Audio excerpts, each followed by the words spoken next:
आप देखेंगे budget highlights. Budget के प्रत्येक मोर्चे पर सरकार ने क्या संदेश दिए हैं, ये जानते हैं।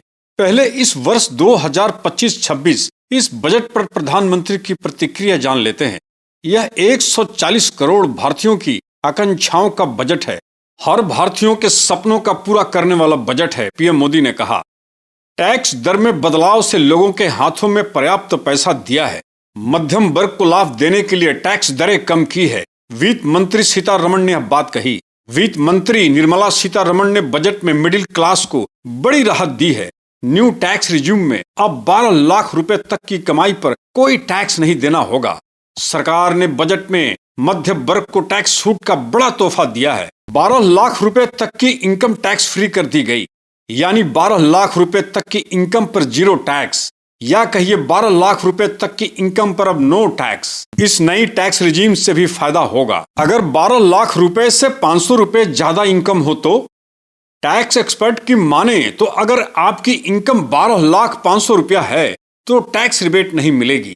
तो क्या आपकी 500 रुपए की इनकम की बढ़ोतरी 60,075 रुपए की टैक्स लायबिलिटी में बदल सकती है? यहाँ सेक्शन 115 BSC के तहत 12 लाख से आपकी इनकम जितनी ऊपर है उससे अधिक आपकी टैक्स लायबिलिटी नहीं हो सकती है। इसका मतलब है कि अगर इनकम 12 लाख 500 रुपए है तो टैक्स लायबिलिटी 500 रुपए से अधिक नहीं होगी। लेकिन तकरीबन 12 लाख 70 हजार रुपए की आमदनी पर 70 हजार रुपए टैक्स देना होगा। आयकर छूट सालाना 12 लाख तक बढ़ाने से 80 हजार की बचत होगी। ऐसा माना जा रहा है कि हाल में GDP ग्रोथ सुस्त पड़ गई। वित्त मंत्री को उम्मीद होगी कि टैक्स छूट से लोगों के हाथ में खर्च करने लायक पैसा बढ़ेगा, जिससे खपत में तेजी आएगी।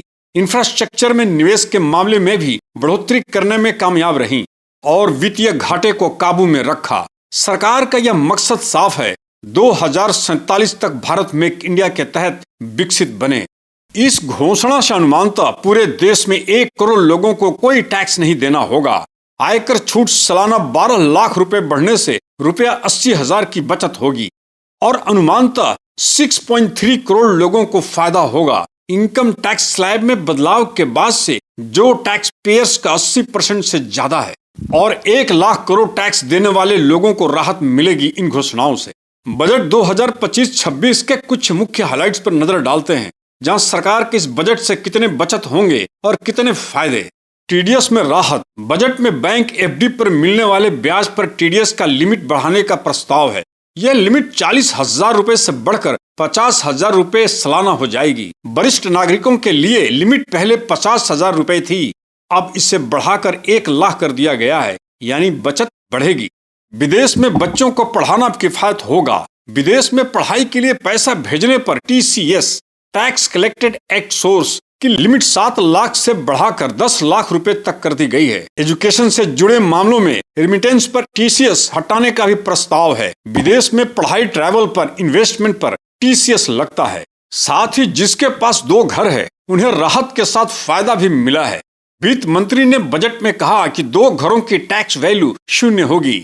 इससे उन लोगों को फायदा होगा जिनके 2 घर हैं और 2 घरों को सेल्फ ऑक्युपाइड दिखाकर टैक्स छूट ली जा सकेगी। पहले सुविधा सिर्फ 1 घर के लिए मिलती थी। फाइल कर सकेंगे 4 साल के रिटर्न। पुराने इनकम टैक्स रिटर्न फाइल करने की सीमा 2 साल से बढ़ाकर 4 साल की गई है। अगर किसी ने गलत रिटर्न फाइल कर दी हो तो या रिटर्न फाइल ही नहीं की हो तो अब 4 साल के अंदर अपडेट रिटर्न फाइल आप कर सकेंगे। NPS से पैसा निकालना होगा आसान। 29 अगस्त 1924 के बाद राष्ट्रीय बजट योजना NPS से पैसा निकालने को पूरी तरह टैक्स फ्री कर दिया है। यह कदम उन लोगों को राहत देने के लिए उठाया है जिनके NPS खातों पर अब ब्याज नहीं मिल रहा है। बार बार नहीं करनी होगी KYC। सरकार सेंट्रलाइज्ड KYC रजिस्ट्री शुरू करने जा रही है। इसके बाद बैंकों में बार बार KYC नहीं करनी पड़ेगी।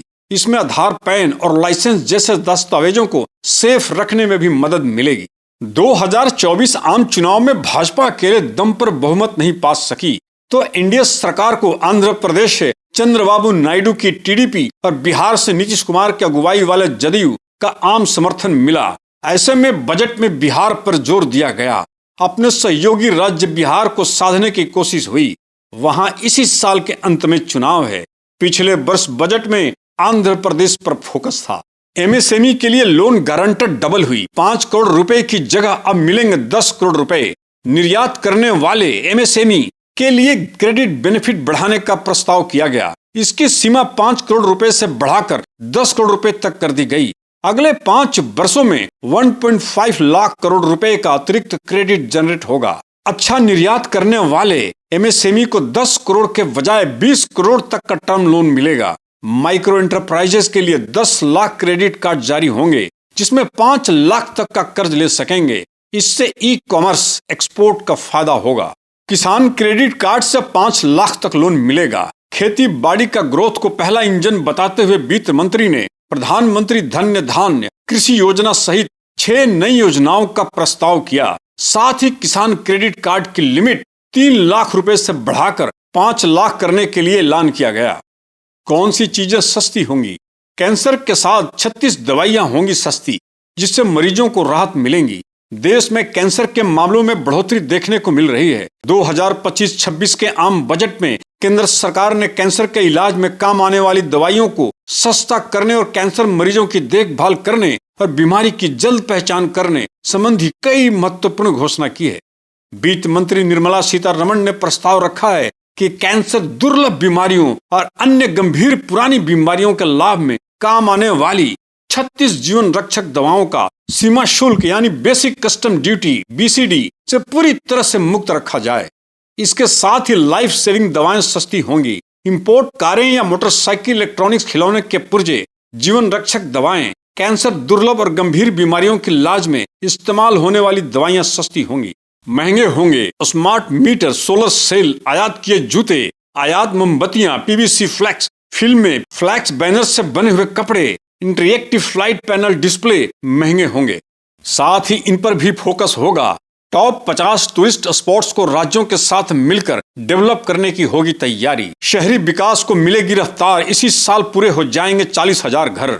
मेडिकल कॉलेज में 10,000 एक्स्ट्रा बढ़ेंगी सीटें। उड़ान स्कीम से 120 छोटे शहरों को जोड़ा जाएगा। इस वर्ष डिफेंस सर्विसेज आवंटित बजट में 2025-26 में 1,80,000 करोड़ रुपए की राशि व्यय समर्पित होंगे। हेल्थ सेक्टर में 99,858.56 रुपए का प्रावधान किया गया है। बजट में इस बार 9.98% का इजाफा है। टूरिज्म सेक्टर पर 50 नए पर्यटक स्थलों को विकसित किया जाएगा। इस पर रुपया 22,541.06 करोड़ रुपए का बजट रखा गया। आज बस इस वीडियो में इतना ही। नमस्कार।